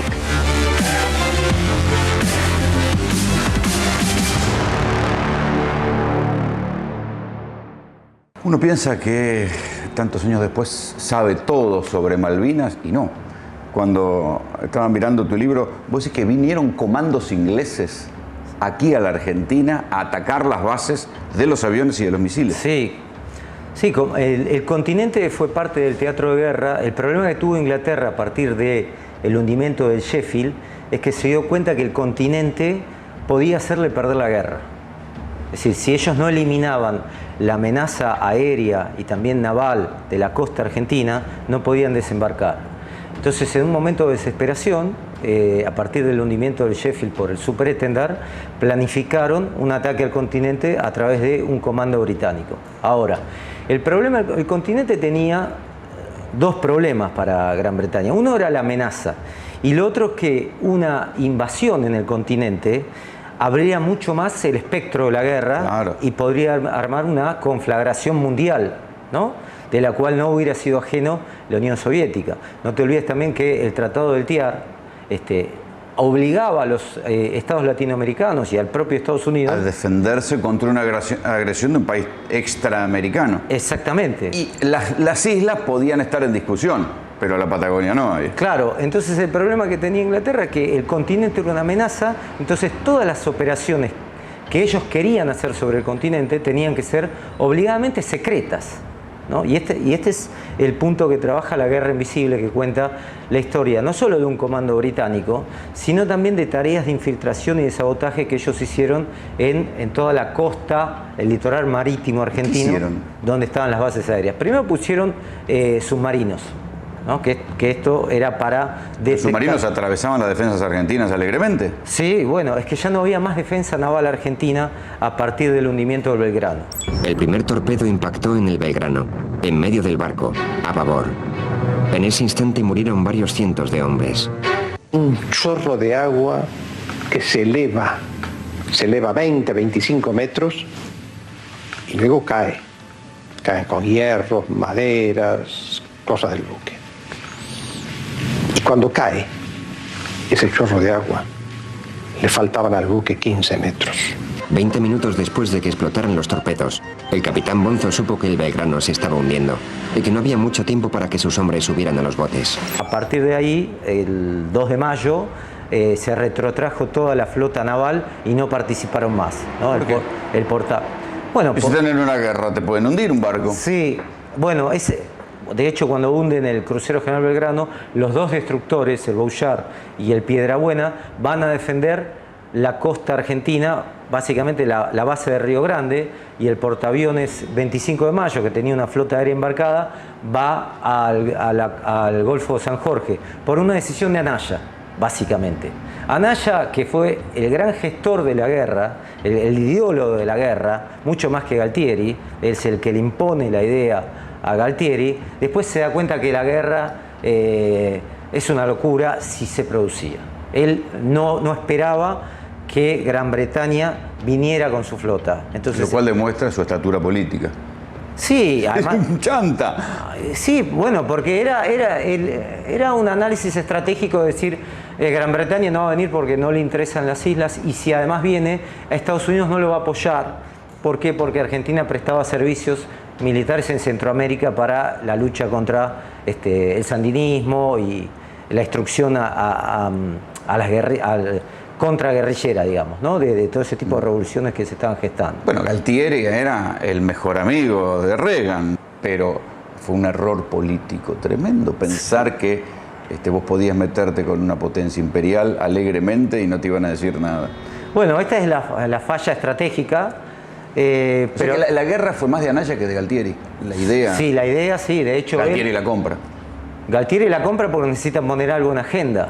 Acordate que el gobierno de Viola estaba desgastado, ya empezaban, la economía estaba en baja. Sí, claro. Y Galtieri asume como jefe del ejército y como presidente, con el apoyo a Anaya, ¿no? Entonces fue una alianza en común. Y a la vez Anaya necesitaba un militar que patrocinara la invasión o la reconquista de Malvinas, tal cual lo había hecho, lo había estudiado él en su tesis en la Escuela de Guerra. Que es decir, él tuvo la guerra, la ocupación de Malvinas en la cabeza en toda su carrera. Vos decís que se retira la flota a lugares estratégicos después del hundimiento del Belgrano. ¿Y cómo llegan los británicos a penetrar en continente? Bueno, entran con un Siquín, que es lo que yo cuento, lo detecta... Siquín es el helicóptero. El helicóptero Siquín entra, lo detecta el Bouchard, y ese helicóptero baja, ¿no? El resto está contado en el libro. La patrulla está 12 días dando vueltas en el continente intentando atacar la base. 12 días. 12 días. 12 días hubo un comando británico dando vueltas en la Argentina. Sí. ¿Cómo eran? ¿Quiénes eran? ¿Se supo? Era del SAS, el Special Air Service. Yo publico el nombre del capitán de la patrulla por primera vez, ni siquiera está publicado en un libro en Gran Bretaña. Es el capitán Andy Legg, que ahora tiene 64 años y vive en una isla. Es una película, 12 días en Argentina. No, en el continente, después van a Chile ellos y están en la frontera argentina intentando avanzar. El problema es que cuando fueron detectados, el Siquín se traslada y tiran el helicóptero. Intentan hundirlo, lo incendian, pero la patrulla queda dando vueltas a ver cómo ellos pueden penetrar. Estaban a 30 millas de Río Grande. El tema es que esto es una decisión de Margaret Thatcher, con el Service Air Special, el brigadier de Levier, que era el hombre más prestigioso del ejército británico, y ellos querían entrar en el corazón de la guerra, el SAS, y el corazón de la guerra era el continente. Es decir, Cougar mismo, porque este helicóptero sale va del Hermes al Invincible, que son 2 portaaviones. Gugar mismo estaba enterado, que era el jefe de la fuerza de tarea, y toda Gran Bretaña estaba enterada de que había que hacer una operación clandestina para evitar que otro superétendard impactara sobre uno de los buques portaaviones, porque si lo hacía, todo el armado logístico de Gran Bretaña no podía desembarcar en la isla. ¿Ellos no tenían armas como para contrarrestar el poder del superétendard? No. ¿Era en aquella época un avión de última generación? Era más importante incluso que la tecnología aérea británica. El superétendard. El superétendard impactaba... Que le compran a Francia. Claro. Se lo compran a Francia unos meses antes e impactaba desde 40 kilómetros. Es decir, el piloto... O sea, misil a 40 kilómetros. Sí, el piloto... Claro, hoy por hoy suena una tontería, pero en aquel entonces... No, en aquel entonces tenían que atravesar los barcos, los aviones atravesaban los barcos y lanzaban, a la usanza de la Segunda Guerra Mundial, lanzaban sus bombas.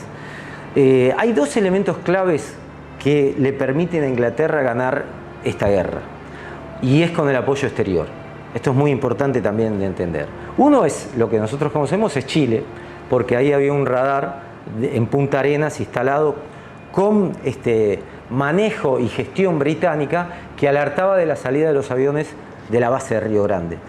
Pero esto no le aseguraba a Gran Bretaña la cuestión de los superétendards estaban en Río Grande. Sí, en la base de Río Grande. Con razón Grande. El comando fue a Río Grande. Claro, no era gratuitamente. Pero Río Grande de Chile es ahí nomás. Claro, exactamente. Y es un territorio vacío.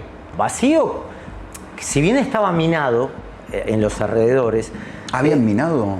Río Grande estaba minado. Mirá. La base aeronaval estaba minada y muchas otras bases también. Lo que convierte justamente al continente en un teatro de guerra, ¿no? Por todo esto hubo 17 muertos en el continente, por operaciones fallidas. 17 muertos, eso no lo sabía. Sí, bueno, cayó un helicóptero cuando fueron en la búsqueda, presumiblemente de un gomón inglés motorizado que intentó desembarcar en Caleta, Libia. Ahí hubo 11 muertos, perdón. Y después, justamente, el último muerto de Malvinas es un militar que intenta desactivar una de las minas de Río Grande, ya cuando finalizada la guerra, ¿no? Esto es para entender que Gran Bretaña veía en el continente la peor amenaza y el peor riesgo. Pero te decía que además de Chile, para Gran Bretaña fue muy importante la prestación del servicio del misil Sidewinder, que era de Estados Unidos, que se lo da 15, 20 días antes de la guerra en la isla de Ascensión. Esto es una muestra de la ayuda de la OTAN a Gran Bretaña. ¿Qué tenía este misil? Se disparó 27 veces en esta guerra aérea y bajó, digámoslo así, impactó sobre 24 blancos de la Fuerza Aérea y de la Aviación Naval, haciendo caer a los aviones y matando a los pilotos. Era una arma estratégica. Claro, empataba...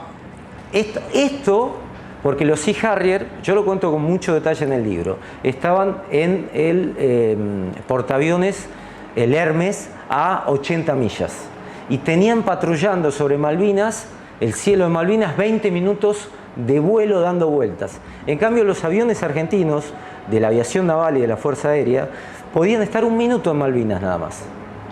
Porque por un tema de combustible tenían que volver a su portaaviones. ¿Cuál era el portaaviones de la Argentina? El Continente. Claro. ¿Cuál era el portaaviones británico? A 80 millas de las islas. Que Gugar, después del hundimiento de Sheffield, lo quiere tirar a Sudáfrica. Por eso, gracioso, maliciosamente se dice el almirante de Sudáfrica, porque lo llevó mucho más al este.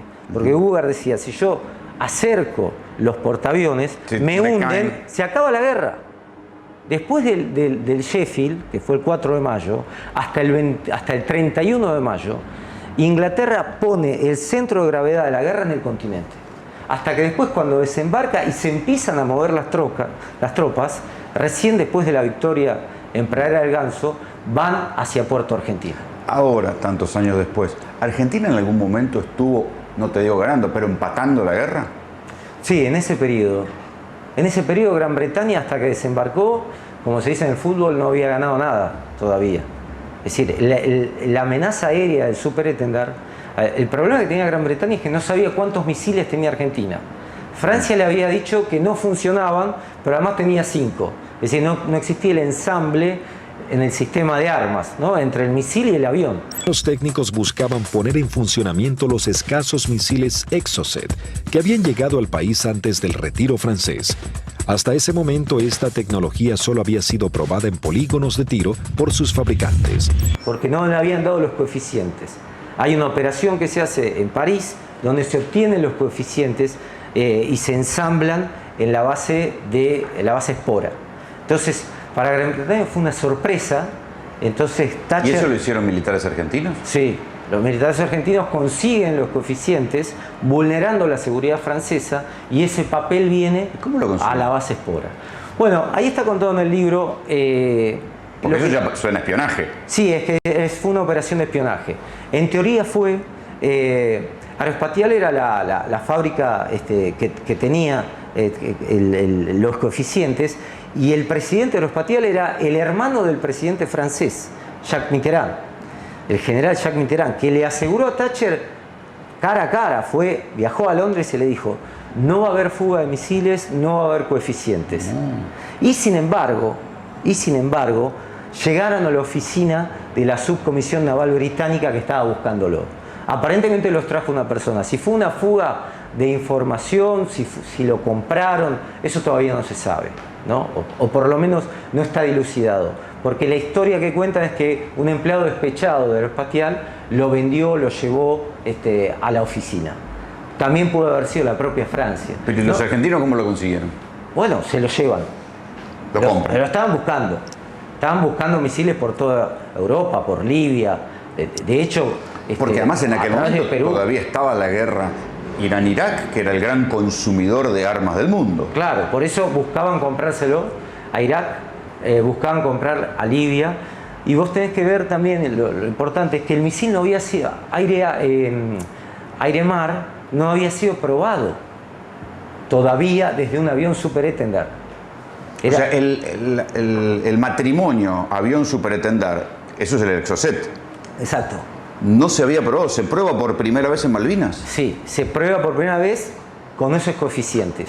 Era totalmente nuevo, al punto que Francia, la Marina francesa, se lo vende a Argentina sacando sus aviones, sus 14 aviones de la línea de producción. Nadie tenía en el mapa en ese momento la guerra, ¿no? O sea, era experimental. Era totalmente experimental, y yo hablé con el piloto que 30 segundos antes de disparar no veía el blanco en su pantalla de radar. Bedacarrás, era el capitán Bedacarrás de la aviación naval, no veía en el blanco y todavía no se sabía si iba a funcionar. Y cuando vuelve a Río Grande, él no sabía qué había sucedido. Una patriada argentina, el tipo disparó. No, claro, él lo ve le aparece el eco en la milla 25, que es 40 kilómetros, y ahí dispara. Porque cuento con mucho detalle en La Guerra Invisible que va un avión explorador y detecta un ruido y después le va diciendo, entra y sale del lóbulo de radar británico y le va diciendo: hay 3 objetivos que están a esta latitud y longitud. Y de ahí sale la misión de Bedacarrás y Mayora. Pero llegan a un momento que no lo ven porque se habían movido y ellos no podían tirar al azar. Hasta que finalmente le aparece en el blanco y disparan. Y ahí, bueno, después se enteran por la BBC que lo informan con 22 muertos y se arma como, imagínate que todos los barcos van a asistir. Los 2 pilotos de los Super Étendard, tomando por sorpresa a los británicos, lanzan sus misiles contra el Sheffield. Y bueno, ahí fue una satisfacción enorme porque todo el sacrificio arduo que habíamos hecho para poder poner a punto lo que era algo que nos parecía imposible había dado buenos resultados. La aviación naval argentina lograba hundir el primer buque británico y se convertía en pionera en la utilización de esta tecnología. Eso pudo haber cambiado la guerra si Argentina hubiera tenido más misiles y hubieran llegado los aviones. El tema es que quizá hubiéramos tenido una guerra de la OTAN, exactamente, una tercera guerra mundial. Quizás si Argentina hundía 1 o 2 portaaviones, Estados Unidos hubiera tenido que ofrecer más los portaaviones. Quizá la opinión pública británica hubiera parado la guerra como la opinión pública norteamericana lo hizo en Vietnam. Por eso ahí la preocupación de Thatcher era que se gestara una operación de paz y parara la guerra cuando ellos habían enviado toda la tropa y no habían ganado nada todavía, ¿no? Por eso si vos me preguntás, ¿cuándo Inglaterra siente que puede llegar a ganar la guerra? A partir de que empiezan a marchar hacia Puerto Argentino, que es el 28 o 29 de mayo. Sí, si el argentino hubiera tenido más misiles y hubiera podido provocar más muertes, esto hubiera tenido un impacto en Thatcher, que ya era una mandataria desgastada por el ajuste económico. Es que era toda... Cuando empieza la famosa bolsa negra, cuando llega la bolsa negra, se acaban las simpatías. Claro. Bueno, ella en la Cámara de los Comunes, después del hundimiento del Sheffield, tiene que dar un discurso y comienzan los peores discursos para Thatcher, que son los discursos pacifistas. Dice, ¿qué estamos haciendo? ¿Qué está pasando? ¿Cuál es la situación? Entonces ella tiene que explicar que van a seguir negociando, pero van a seguir actuando, avanzando en la guerra. Y vos fíjate que yo cuento en el libro que el general Thompson le dicen, bueno, una vez que desembarca, no quiere mover las tropas porque no sabe si van a venir aviones argentinos a bombardear, ¿no? A las tropas desembarcadas.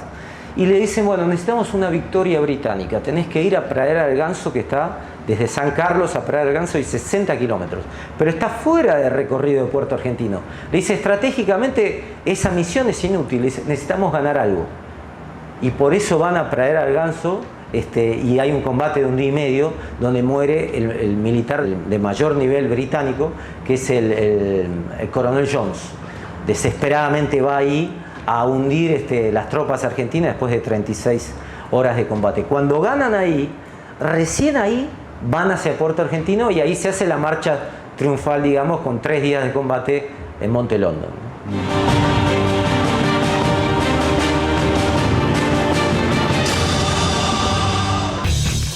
Esta semana se conocieron 2 indicadores preocupantes para la economía. Por un lado, la caída, medido a lo largo de todo el 2020, 9,9 cayó la economía argentina. Y después la cifra de pobreza, el 42% que se conoció esta semana también, es una de esas cifras que si uno dice, bueno, cayó la economía un 10% y además la pobreza subió hasta el 42%, es para preocuparnos. Vos tenés la cifra comparada de los países alrededor nuestro. Claro, porque a ver, se habla mucho de Argentina cayó fuerte, pero bueno, ¿qué pasó en el resto del planeta Tierra? Sobre todo, ¿qué pasó con nuestros vecinos? Que digamos, para hacer una comparación más normal, ¿no? Entonces vemos, como decías vos, a ver, en el año total Argentina 9,9, Brasil 3,8, acá Fede Ratas eso es un menos 5,7, o sea, Chile termina el año en menos 5,7. Acá me parece que este es un más, porque acá había crecido. No, pero esto es interanual, es primer trimestre contra primer trimestre del año anterior, por eso, o sea, Argentina todo negativo, lamentablemente. Y acá Paraguay ya publicó los datos, te da 1 positivo el último trimestre, 1 positivo en el año.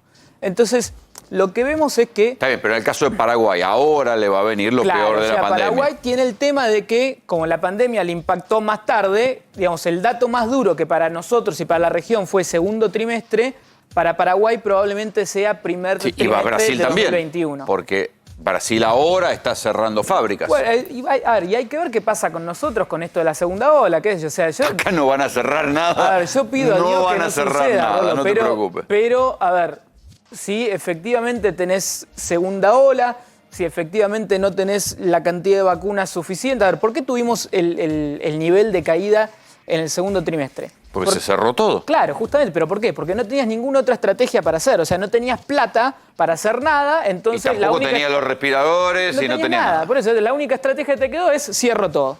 Ahora, con segunda ola en la puerta de la casa, tampoco tenemos vacunas.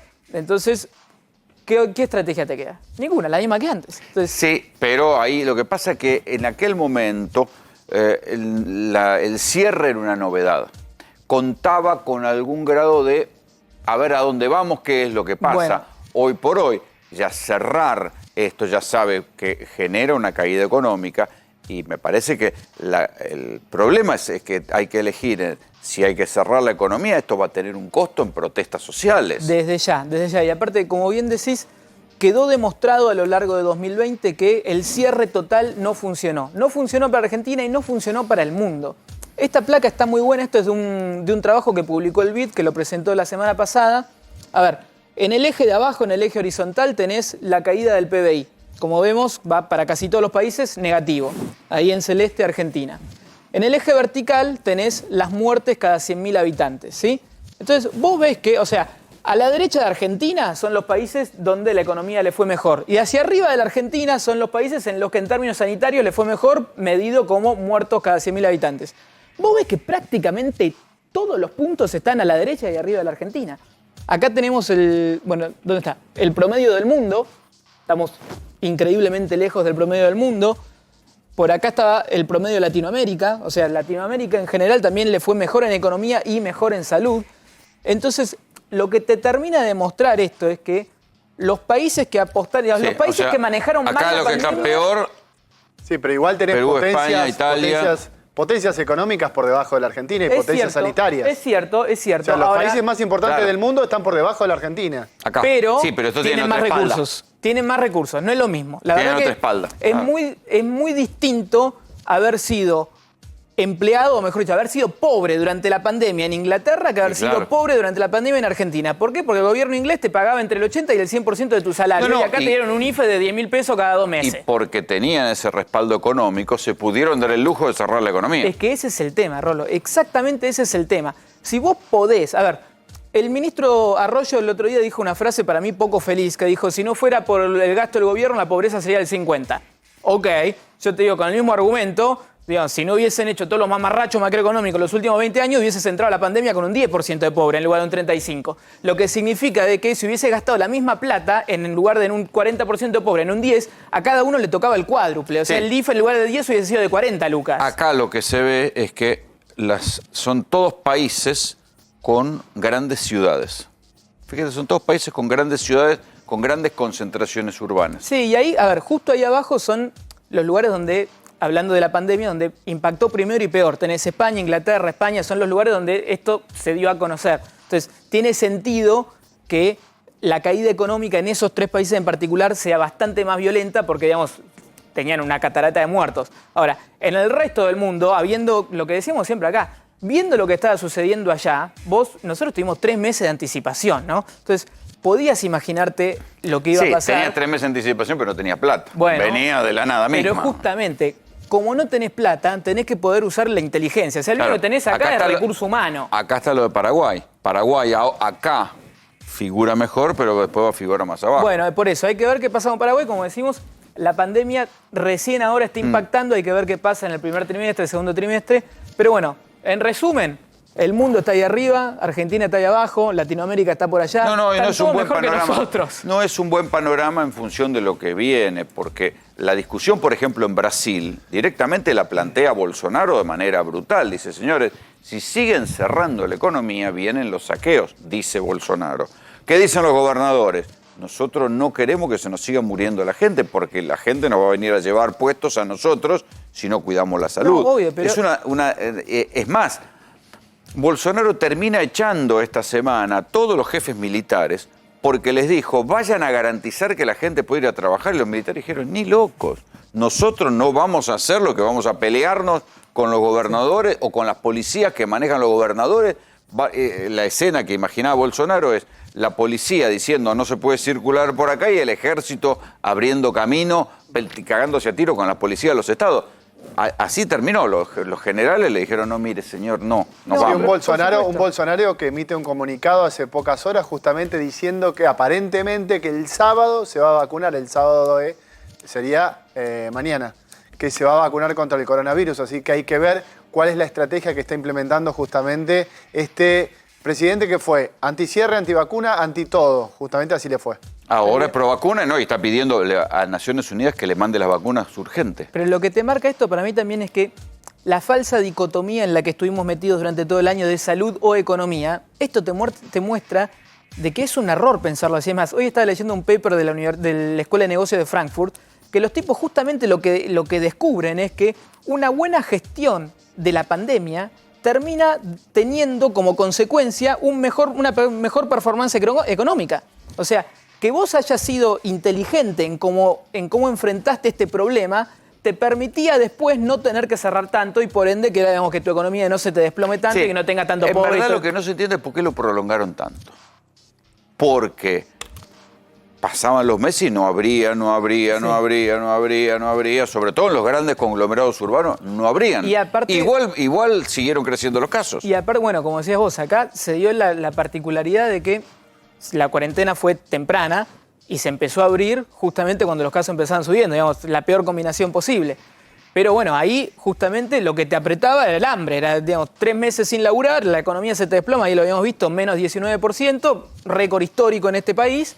Entonces, eventualmente, digamos, algo tenías que hacer para distender esa... Para buscar una caída económica como la del 9% hay que remontarse al 2001. Exactamente.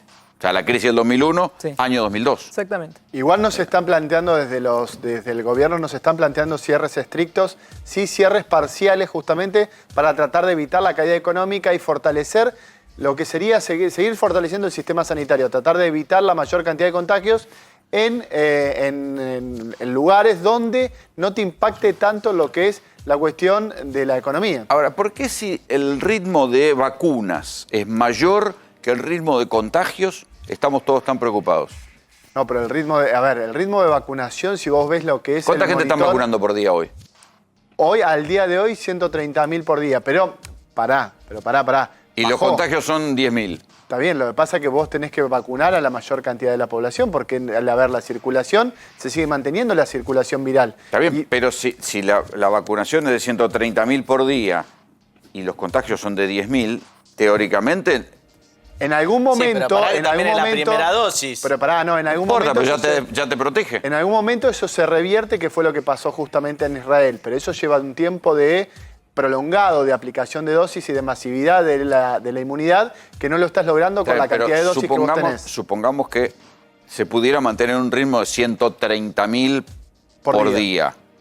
El problema es que los contagios se te pueden disparar verticalmente. Totalmente a la gente no vacunada.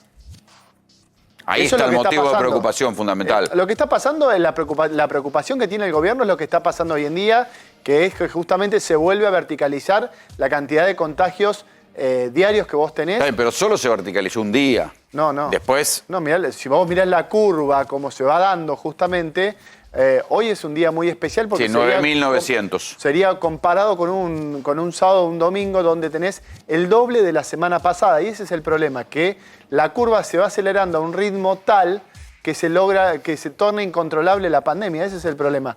¿Vos te acordás cuando nos hablaban de que el famoso R, cuando se superaba 1, la pandemia estaba descontrolada, que era lo que planteó justamente Angela Merkel a la hora de anunciar cierres o a la hora de anunciar pero fíjate, aperturas? eso es interesante. Cuando Angela Merkel la semana pasada dijo, bueno, vamos a cerrar todo el mundo en Semana Santa, anulamos la Semana Santa del turismo, tuvieron que dar marcha atrás.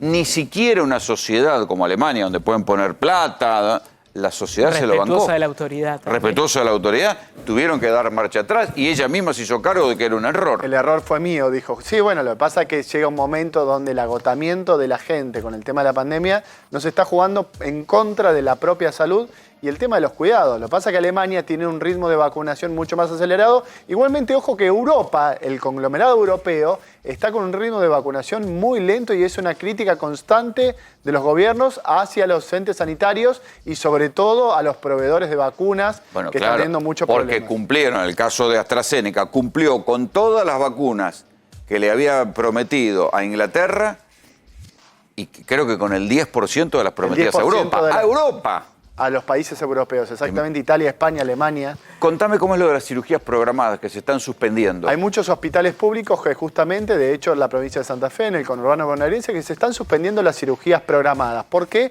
Por el temor a la ocupación de camas. El gran problema es que... ¿Solo hospitales? Por ahora también solamente privados. Hospitales. En privados no se está viendo esta situación. Solamente hospitales públicos que se están empezando a suspender las cirugías por el tema de la ocupación de camas y es un gran temor que se está viendo el tema de la alta tasa de ocupación. Hay mucha ocupación de terapia intensiva, pero más ocupación de camas de moderados, que serían las camas que ocuparían justamente las cirugías programadas, que son el 60% de las cirugías. Por ejemplo, te vas a operar de vesícula, te vas a operar de una hernia, de una riña. Eso se suspende. La provincia de Santa Fe completa suspendió las cirugías programadas también. Y muchos municipios de la provincia de Buenos Aires están empezando a suspender justamente las programadas. Esas escenas que vimos esta semana, de las colas, dando vuelta a los hospitales, de la clínica para hisoparse, no hacen prever nada bueno.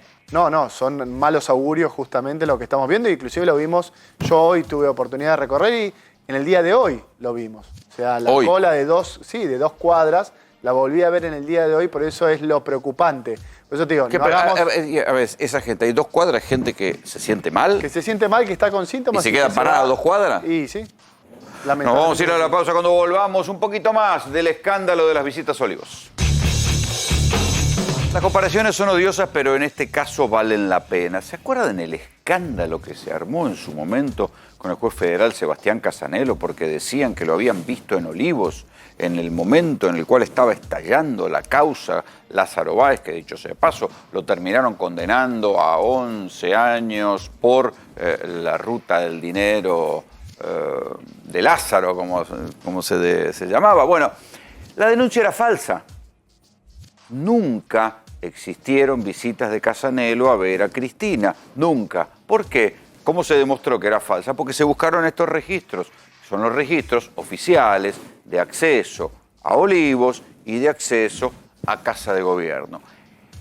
Piensen en el escándalo entonces que es esto, donde 2 jueces de casación, primero Gustavo Horno, se conocieron sus visitas a Casa de Gobierno, pero ahora, peor todavía, el juez Mariano Borinsky 15 veces aparece entrando a Olivos, 13 de ellas dice que fueron a jugar al pádel, al tenis o al fútbol. Entonces, aun cuando sea verdad que iba a jugar al pádel, al tenis o al fútbol con el presidente Mauricio Macri, se tendría que haber corrido, hecho a un lado, inhibido, eximido, excusado de todas las causas que tenían un impacto en el gobierno.